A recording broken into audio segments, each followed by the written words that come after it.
अवाजी समातुन ताई radio voice of Sindh London. सामईन अस्सलाम वालेकुम। कराची में radio voice of Sindh London से गड मां आहियां आजिज़ जमाली। सिंध में ॿ टे तेज़ी से डेवलपमेंट्स थी रहियूं आहिनि, सियासी डेवलपमेंट्स। आचर जे ॾींहुं कराची जे शहर में सिंध एक्शन कमेटी जे पारां एक वॾे धरणे जो ऐलान थियल है। धरणे जूं तैयारियूं ज़ोर शोर से जारी आहिनि। अॼु कराची में भी हिकिड़ो इजलास हुयो सचल ॻोठ में, हैदराबाद में भी हिकिड़ो इजलास हुयो। सुभाणे छंछर जे ॾींहुं सिंध एक्शन कमेटी जो सरबराही इजलास भी है, उनमें बाक़ायदा हिकिड़ो प्रोग्राम चेकआउट कंदा। आचर जे ॾींहुं सुबुह जो 10-11 वगे धरणो लॻंदो मोटरवे ते बहरिया टाउन जे गेट जे साम्हूं। ॿ ॻाल्हियूं नयूं थियूं आहिनि, पंहिंजे सामाईन खे ॿुधाईंदो हलां। हिकिड़ी त कराची में गुज़िरियल ॾींहुं बहरिया टाउन जे जेका हेड ऑफिस आहे कराची में आहे कुन टावर, उनजे ॿाहिरि हिकिड़ो क्रिकेट धमाको थियो, जंहिं ते कराची जी पुलिस चयो आहे त इहो धमाको जेको आहे सो क़ौमपरस्तनि कयो, सिंध लिबरेशन आर्मी कई। पर इन ते असां जॾहिं डॉक्टर कादिर मक्सी सां ॻाल्हायो, जेको सिंध एक्शन कमेटी जो अॻुवाण आहे, उन इन वाक़े खे रद्द भी कयो ऐं उन इहो बि चयो त ही हिकिड़ी साज़िश आहे पुलिस जी, जेका रुकावट आहे जंहिंखे असां तस्लीम ई नथा कयूं। इहे पाण फटाका कराए ऐं कोशिशि थी रही आहे त इहो थिए। ऐं ईअं ई जेका कराची जी सिंध इंडिजीनियस राइट अलाइंस आहे, उन बि हिन जी मज़मत कई आहे हिन धमाके जी। यूसुफ मस्ती ख़ान ऐं गुल हसन कलमती, ख़ुदा ॾिनो शाह, ख़ालिक जुणे जो, इन्हनि हिकिड़ो प्रेस रिलीज़ भी जारी कई आहे जिते जंहिंमें हिन वाक़े जी मज़मत कई अथनि जेको धमाको थियो आहे ऐं हरकतूं आहिनि पुलिस जूं अहिड़ियूं कराची में। उनखां सवाइ ॿी हिकिड़ी नई जेका डेवलपमेंट थी आहे, अॼु जमियत उलमाए इस्लाम सिंध जे सरबराह राशिद महमूद सूमरे ऐलान कयो आहे त जमियत उलमाए इस्लाम आचर ते लॻंदड़ इन धरणे में भरपूर शिरकत कंदी। इहा भी हिकिड़ी वॾी अहम ॻाल्हि आहे ऐं कराचीअ में जमियत उलमाए इस्लाम जी वॾी शिरकत जेकॾहिं थिए थी त उन्हनि जे हिते कारकुननि जो तइदादु हज़ारनि में आहे। सो असां अॼु सोचियो आहे त कुझु सहाफ़ी दोस्तनि सां, कुझु अदीबनि सां हिन मसइले ते ॻाल्हि ॿोल कयूं, हिन धरणे जे मामले ते। लेकिन पहिरीं मां तव्हांखे सभ खां पहिरीं डॉक्टर ख़ालिद महमूद सूमरे जो जेको वीडियो बयान जारी थियो आहे उहो ॿुधायां थो, जंहिंमें हुन धरणे जी हिमायत जो ऐलान। बिस्मिल्लाहिर्रहमानिर्रहीम।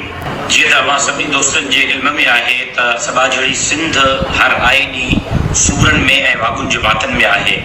पाणी जो मसइलो हुजे, तालीम जो मसइलो हुजे, अस्पतालुनि जो मसइलो हुजे, या सिंध धरतीअ जी ज़मीनुनि खे खपाइण जो मसइलो हुजे, यकीनन ज़िम्मेदार सिंध हुकूमत ई आहे। मलक रियाज़ खे ज़मीननि ॾियण वारा सिंध जा हुकुमरान, सिंध असेंबली में वेठल हुकुमरान जमात जा MNA, MPA, भोतार, नवाब ऐं सरदार आहिनि। सिंध एक्शन कमेटी पारां 6 जून ते बहरिया टाउन जे मुख्य गेट ते थींदड़ एहतिजाजी मुज़ाहिरे जी जमियत उलमा इस्लाम भरपूर हिमायत जो ऐलान करे थी। जमियत उलमा इस्लाम सिंध एक्शन कमेटी जो काफ़ी अरसे का हिस्सो रही है, लेकिन मूंखे नाहे मालूम त बहरिया टाउन के हवाले से थींदड़ इजलास में एहतिजाजी मुज़ाहिरे जी हिकमत अमली वारी मीटिंग में जमियत उलमा इस्लाम के मदू छो न कयो वियो। जेकॾहिं कॾहिं के मीटिंग में असांखे सॾियो वियो त ज़रूर इन मुतालिक हाल अहवाल थींदो, लेकिन ही वक्त इख्तिलाफ़नि जो, दूरियुनि जो नाहे, ही वक्त यूनिटी जो आहे। असां मुत्तहिद थी करे सभा जहिड़ी सिंध के वागुनि जे वातनि मां आज़ाद कराइण जे लाइ पंहिंजो किरदारु अदा कयूं। मां सॼी सिंध खे अपील करियां थो त 6 जून ते सिंध एक्शन कमेटी जे थींदड़ एहतिजाजी मुज़ाहिरे में भरपूर शिरकत करे सिंध जो केस विढ़नि। जमियत उलमा इस्लाम सिंध एक्शन कमेटी जे तरफ़ां थींदड़ 6 जून ते एहतिजाजी मुज़ाहिरे जी धरणे जी भरपूर हिमायत जो ऐलान करे थी। जी सामईन, मां ॿुधो ही राशिद महमूद सूमरो हुया, जमियत उलमा इस्लाम सिंध जो अॻुवाण, जंहिं बिल्कुलु वाज़े लफ़्ज़नि में चयो त आचर ते लॻंदड़ धरणे में, बहरिया टाउन जे गेट जे साम्हूं लॻंदड़ धरणे में जमियत उलमा इस्लाम भरपूर शिरकत कंदी। हिन सॼी सिंध में पंहिंजे कारकुननि खे अपील कई आहे त हू हिन धरणे में भरपूर शिरकत कनि। हिन वक़्तु मूंसां गॾु आहिनि कराचीअ जो नाले वारो सिंधी सहाफ़ी, गुज़िरियल 50 सालनि खां तक़रीबन कराचीअ में रिपोर्टिंग कनि पिया। कराचीअ जे समूरनि मामलनि खे हेठां मथां खे चङी तरह सम्झनि था ऐं वॾो अरसो सहाफ़त में गुज़ारी आहे ऐं सॼी ज़िंदगी सहाफ़त कई आहे। हिननि समूरनि मामलनि ते हर मामले ते रिपोर्टिंग बि कई आहे। ज़िया कुरैशी साहब सिंधी ॿोली जो नाले वारो सहाफ़ी, उहो असां सां गॾु आहिनि ऐं ज़िया साहब खां बाद मां कोशिशि कंदुसि त ॿियनि बि सहाफ़ी अदीब दोस्तनि सां तव्हांजी कचहरी करायां, पर हिन वक़्तु असां सां गॾु आहिनि ज़िया कुरैशी साहब। ज़िया साहब, पहिरीं त मां तव्हांखे radio voice of Sindh London में भलीकार कंदुसि।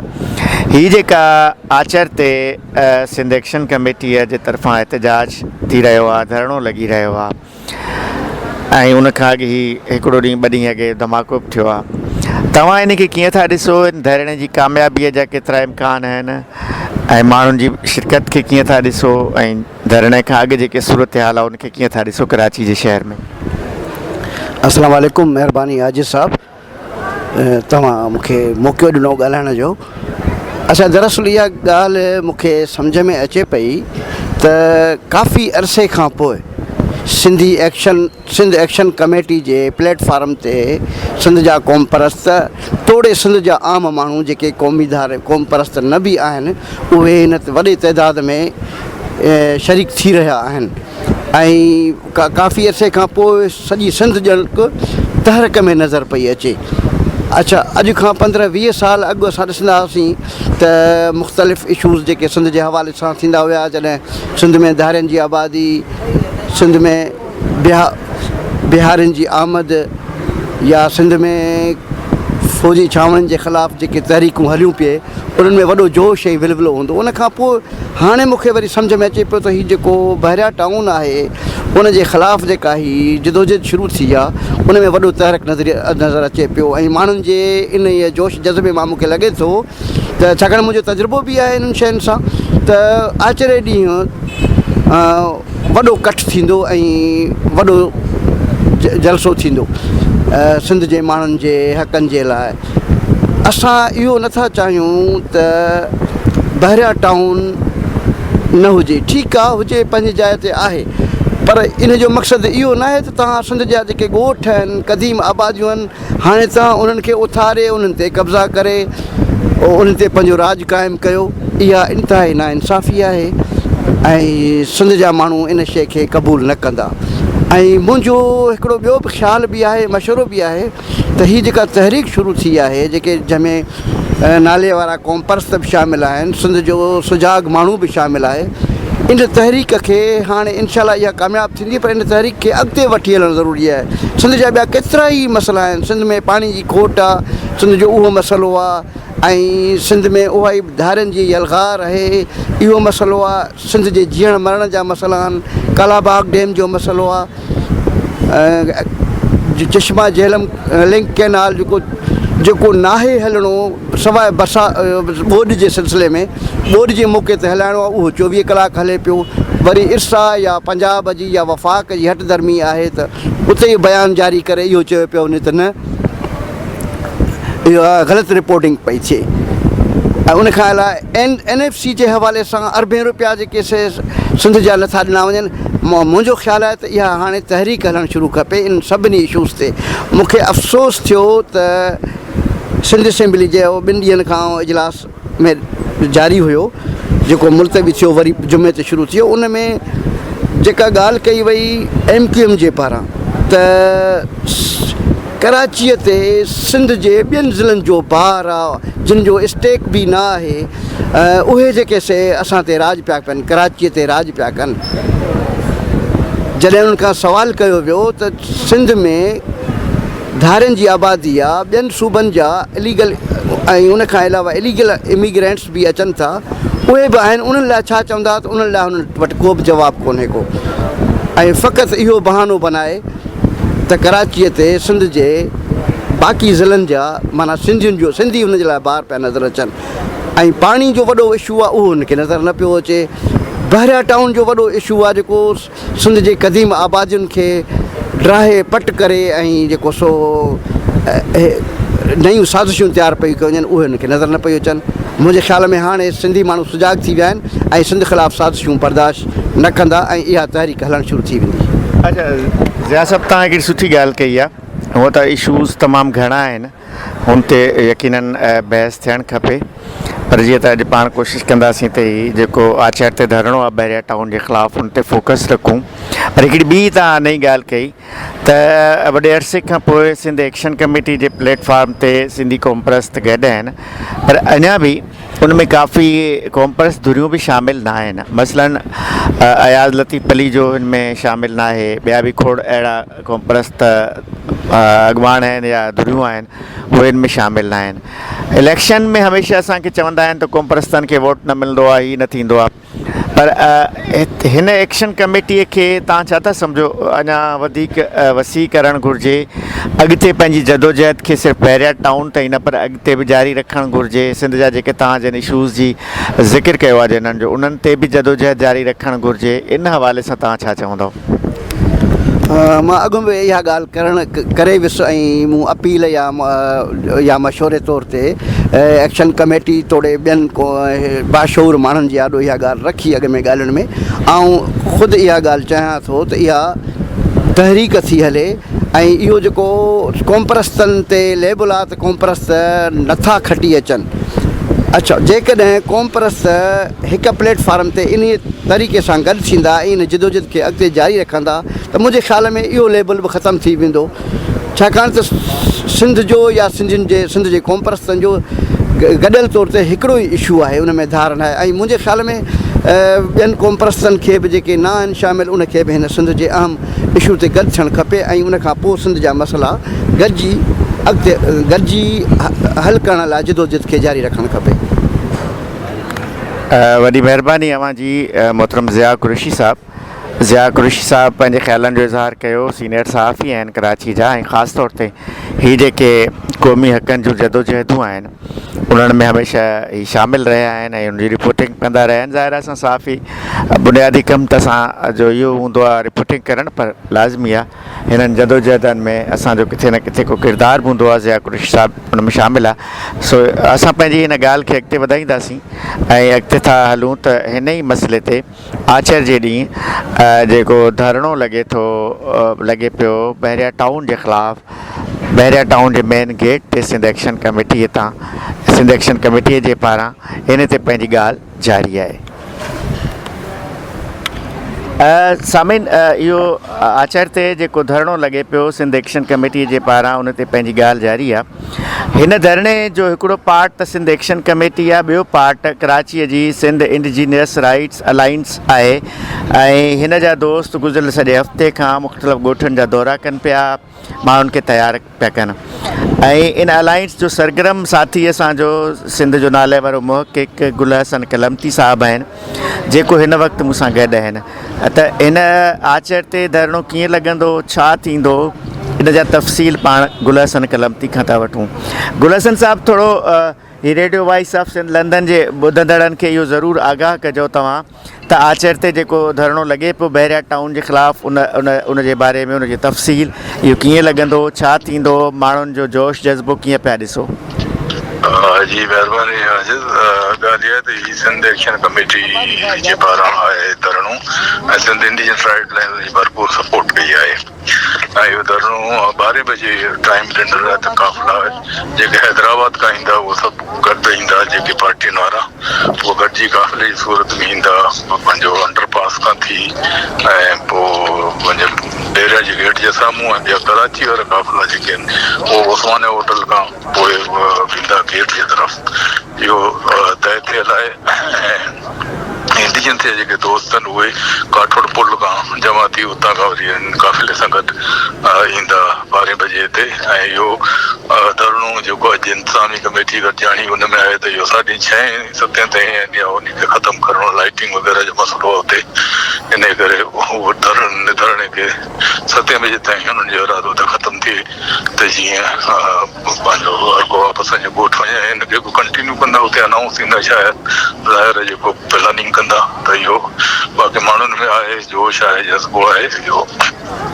बाक़ी जीअं आम ॻाल्हियूं हलनि पियूं रोड बंदि करण जो अहिड़ी का बि ॻाल्हि जेका डिस्कस कोन्हे हुते हुनजो मेन सबबु आहे त इहो असांखे जेको बेरिया जो गेट आहे उनखे बंदि करणो उनजे साम्हूं धरणो हणो उते वेहणो आहे इहो फ़ैसिलो थियो ऐं ॿियो जेके नारा जेके लॻंदा उहे सिंध एक्शन कमेटी जेके नारा ॾिना आहिनि उहे लॻंदा ॿियो को बि अहिड़ो नारो न लॻंदो जंहिंजे करे का बदनज़मी पैदा थिए ऐं हर जेको आहे पंहिंजो पार्टी जेके सिंध एक्शन कमेटी में शामिल आहिनि पंहिंजा वॉलंटियर ॾींदा जेके सॼे इंतज़ाम खे संभालींदा उन्हनि जी इंतज़ामी कमेटी ठहियल आहे उन्हनि पार्टियुनि जी जेके ॾह पार्टियूं 9 पार्टियूं शामिल आहिनि सिंध एक्शन कमेटी में उहे इन सॼे इंतज़ाम खे संभालींदा उन्हनि जे हवाले हूंदो इहो सॼो ट्रक आहे जिते स्टेज हूंदो जिते लीडरनि खे विहारियो वेंदो हर पार्टी जो लीडर मथे वेंदो इहो तय थियल आहे ऐं ईअं इहो सॼो आहे सिलसिलो नारा शयूं सभु सिंध एक्शन कमेटी पारां हूंदियूं उन्हनि जा वर्कर उन जा कारकुन हूंदा। अच्छा गुल हसन साहब तव्हां जीअं त पाण सभु कराचीअ मां हिन में शरीक थींदासीं ऐं तव्हां माशाल्लाह कराची में काफ़ी दौरा बि कया छा था सम्झो कराचीअ जे मक़ामी माण्हुनि जी वॾे अंग में हिन धरणे में शिरकत मुमकिन आहे माण्हुनि जो जोश छा थो ॿुधाए?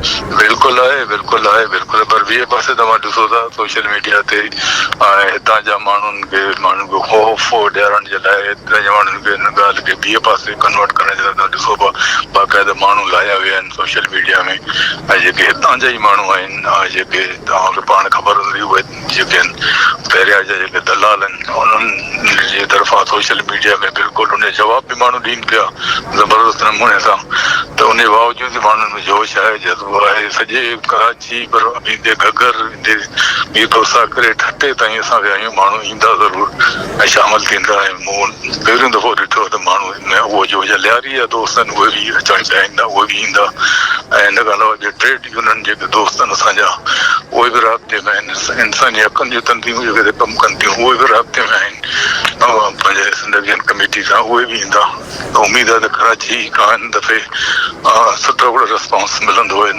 पंहिंजे धरणे में।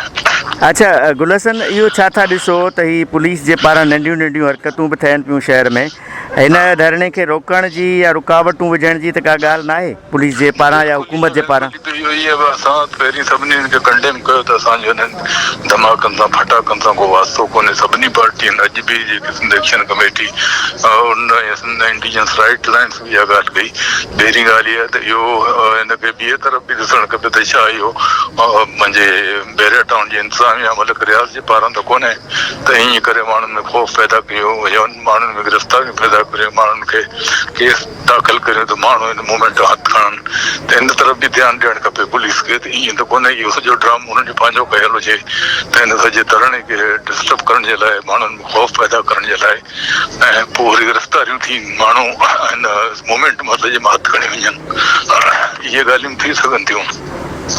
अच्छा हिकिड़ी अॼु मस्बत ॻाल्हि थी आहे जो राशिद महमूद सूमरे जमियत उलमा इस्लाम सिंध जो जेको अॻुवाण आहे उनजी हिकिड़ी वीडियो आहे जेको मां हिन प्रोग्राम में बि उनजो आवाज़ु ॿुधायो आहे पंहिंजे सामाइन खे हुन हिन धरणे जी हिमायत जो ऐलान कयो आहे ऐं JUI खे भरपूर शिरकत जी अपील कई आहे हिन राशिद महमूद सूमरे जे ऐलान खे कीअं पिया ॾिसो तव्हां?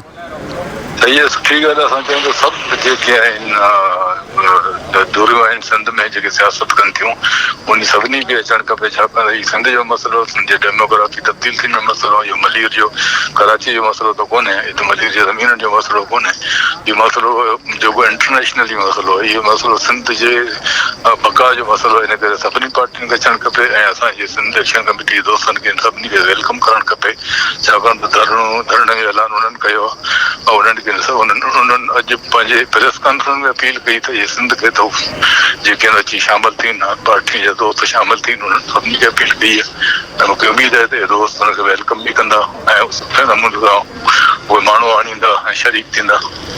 वॾी महिरबानी गुल हसन कलमती साहब अवांजी हिन radio voice of Sindh London खे अवां टाइम ॾिनो ऐं हिन मसइले ते अवां पंहिंजे ख़्यालनि जो इज़हार कयो। सामिन ही गुल हसन कलमती साहब सिंध जो नाले वारो अदीब मुहक़िक़ ऐं हिन सॼी जदोजहद में गुल हसन जो अहम किरदारु इन लाइ आहे त ही सिंध इंडिजीनियस राइट्स अलायंस जो अॻुवाण आहे जेका गुज़िरियल 7 सालनि खां बैरिया टाउन जे हिन मसइले ते जदोजहद करे रही आहे। ॻाल्हि पंहिंजी जारी आहे हिन ते बहरिया टाउन जे ख़िलाफ़ु लॻंदड़ धरणे ते जेको आछड़ ते सिंध एक्शन कमेटी जे पारां धरणो लॻी रहियो आहे ऐं इन ते सिंध जा सुञाण माण्हू छा था चवनि ॻाल्हि खे अॻिते वधायूं था।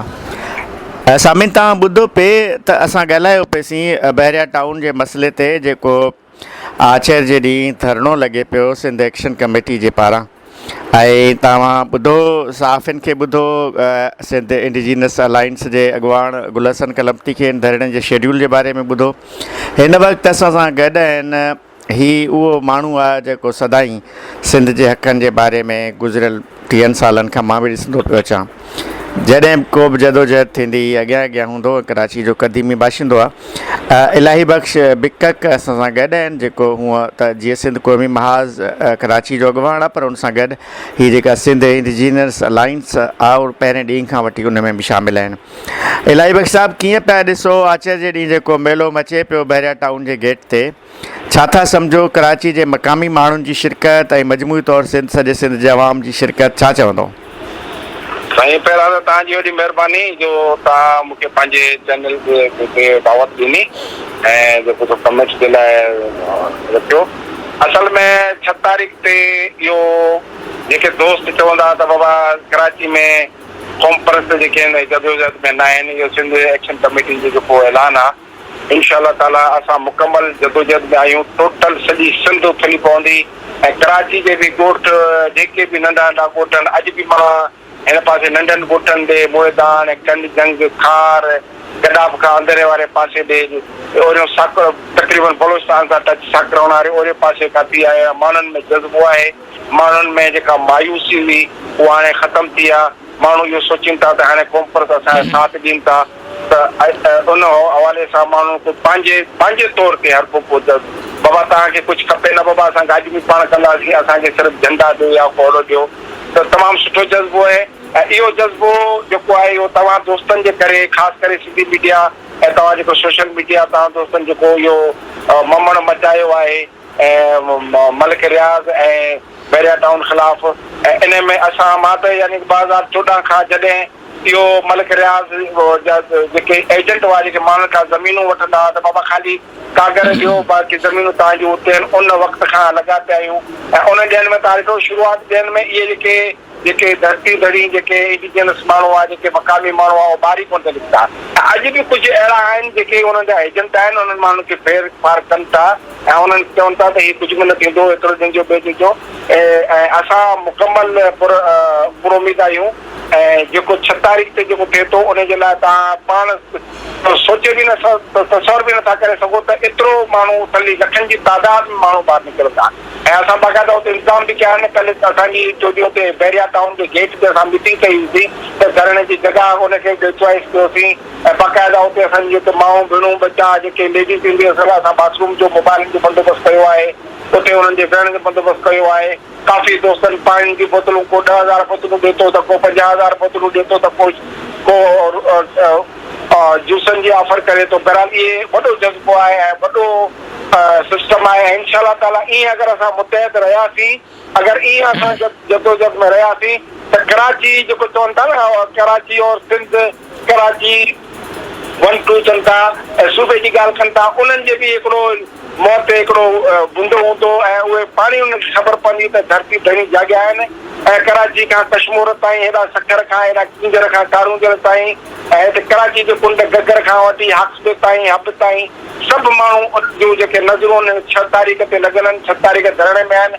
ऐं काफ़ी माण्हू जेके जीअं तव्हांखे यादि हूंदो जेको पाण जेको कल्चर डे मल्हायूं था जिते सॼी माण्हू निकिरनि था, इन हवाले सां माण्हू बाक़ाइदा शौक़ सां उन तरीक़े सां निकिरंदा ऐं उते बाक़ाइदा जेको मेलो मचंदो। इलाही बख़्श साहब ॿी तव्हांखे मज़े जी ॻाल्हि ॿुधायां त कल्ह जेका असांजी दोस्तनि मीटिंग कई त उते चऊं त सचल सभु पूरा इन इलाइक़नि में जेके रेड़े वारा आहिनि, जेके बिरयानी वारा आहिनि, जेके समोसे वारा आहिनि, उन्हनि खे बि असां ऐलान कयूं त उन ॾे तव्हां रेड़ा वेड़ा सभु उते खणी अचे पंहिंजो कारोबार करे। अच्छा इलाही बख़्श साहब गर्मीअ जी मौसम आहे, पंहिंजो जून जो महीनो आहे, उते छा तयारियूं हूंदियूं, शामियाना वग़ैरह हूंदा, माण्हुनि जे वेहण जो को बंदोबस्तु हूंदो, छा सोचियो आहे?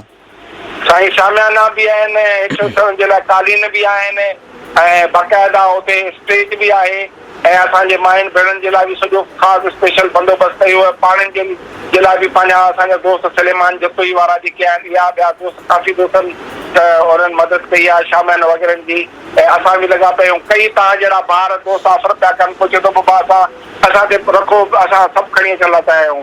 उते डॉक्टरनि जी टीम आहे जेका उते मेडिकल कैंप ठाहींदी ऐं पंहिंजो एम्बुलेंस जी ज़रूरत आहे। ऐं पंहिंजो जेको अब्बासी साहिबु आहे उन बि एम्बुलेंस वग़ैरह जी ऑफर कई आहे।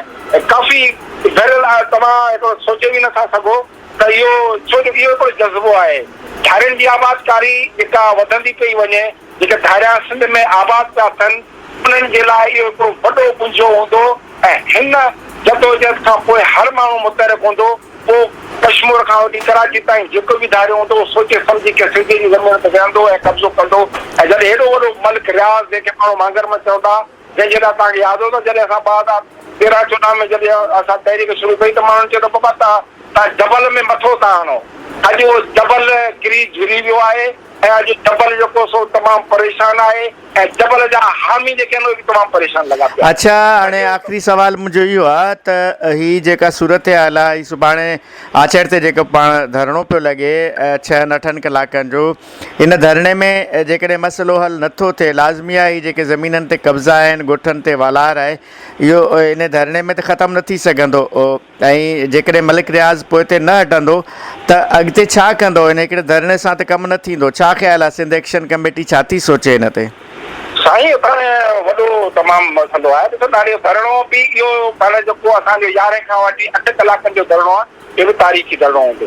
हुन में माण्हू इहो सोचींदा।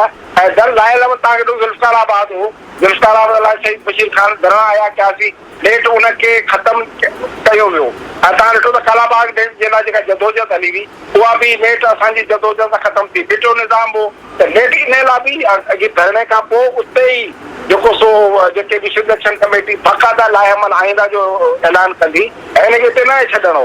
इहो मामिलो ॾिसो न, हुनजी जेका बदमाशी आहे हुन सां जेको बि कयो आहे वालार कई आहे। हाणे माना उते तव्हां विया हूंदव त जेके ॻोठा ऐं जेके असल जेन्युन ॻोठनि उन्हनि खे हिन चारो तरफ़ सां दीवार ॾेई रस्ता बंदि करे छॾिया आहिनि। त माना हे मजबूर थी मूंसां सस्तो खपाइनि त अॻियां निकिरे हेठि रोड जोखियुनि जो ॻोठ आहे, कलमतियुनि जा ॻोठनि, दॿियुनि जा ॻोठनि जेके रोड वञनि था।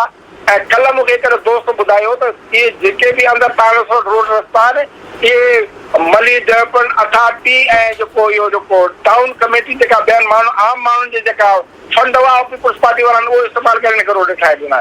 इहा बि हैरत जी ॻाल्हि आहे। कल्ह हिकिड़े दोस्त मूंखे ॿुधायो त इहा जेका पीपुल्स पार्टी ज़ुल्म कयो आहे ऐं अॼु जेको इहो वालार आहे ऐं अॼु उहे जेके उते जा माण्हू आहिनि उहे पीपुल्स पार्टी मां बि बेज़ार थी विया आहिनि। कई माण्हू गॾा बजा जेके हिननि जा ख़ासि माण्हू हुआ, कई कोंकर जा, कई पंहिंजो दर्शाने छने जा दोस्त असां सां राब्तो पिया कनि, बाबा असांखे असांजी तव्हां मदद पिया कयो, असांजी तव्हां मालिकी कई, असीं तव्हां सां गॾु।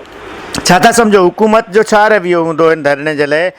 पुलिस हिकिड़ियूं हरकतूं पई करे, गुज़िरियल ॾींहुं हिकिड़ो क्रिकेट धमाको थियो बैरिया टाउन जी हेड ऑफिस ते, उनखे बि क़ौम परस्तनि सां जोड़ियो वियो, त पुलिस का रुकावट विझी सघे थी? इंतिज़ामिया कुझु करे सघे थी तव्हांजे ख़्याल में? साईं हाणे इंतिज़ामिया कंदी त उहो पंहिंजी ज़िमेदार पाण हूंदी। असां पुरमन हूंदासीं, असां वटि हिकिड़ो माचिस की तीली बि कान हूंदी। असां हमेशह तव्हां ॾिठो हूंदो 23 मार्च 2012 में टके माण्हू शहीद बशीर ख़ान कुरैशी जी क़यादत में आया, हिकिड़ो भितर बि न लॻो ऐं हिते बि हिकिड़ो भितर बि न लॻंदो। बाक़ी अगरि इंतिज़ामिया या हुकूमत या कंदी त उहो पंहिंजी ज़िमेदार पाण। ठीकु आहे, वॾी वॾी महिरबानी इलाही बख़्श बिकक साहब। ही जीअं सिंध क़ौमी महाज़ जो अॻवान ऐं सिंध इंडिजीनियस राइट्स अलाइंस जो अॻवान हुयो इलाही बख़्श बिकक, हुन बि पंहिंजे ख़्यालनि जो इज़हार कयो त ही सॼी कराचीअ जा माण्हू, सिंधी ॻोठनि जा माण्हू ऐं सॼी सिंध जा माण्हू हिन धरणे में शरीक थींदा। इंशाअल्लाह आचार्य जॾहिं पाण सां गॾु हूंदासीं इन धरणे जे हवाले सां वधीक जेका अपडेट हूंदी ॿुधाईंदा रहंदासीं।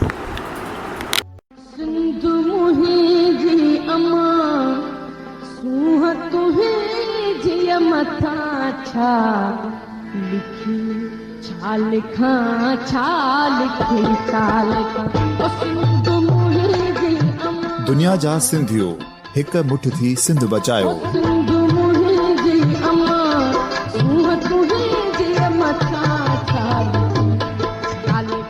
सिंध जो क़ौमी आवाज़ radio voice of Sindh London.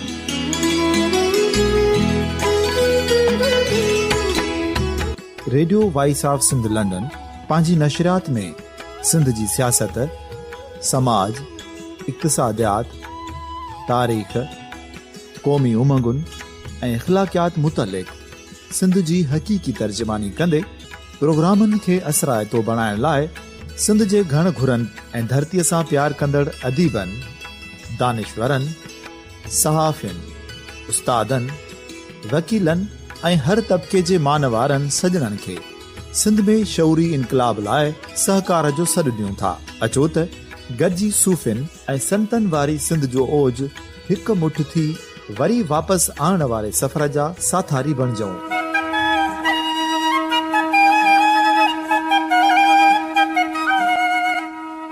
हिकु नए सुबुह जी शुरूआत जो पड़ाॾो घर घर, ॻोठ ॻोठ ऐं शहर शहर ताईं पहुचायो। शाल सिंध आबाद ऐं ख़ुशहाल थिए, सिंधी माण्हू सुखियो ऐं सताबो थिए।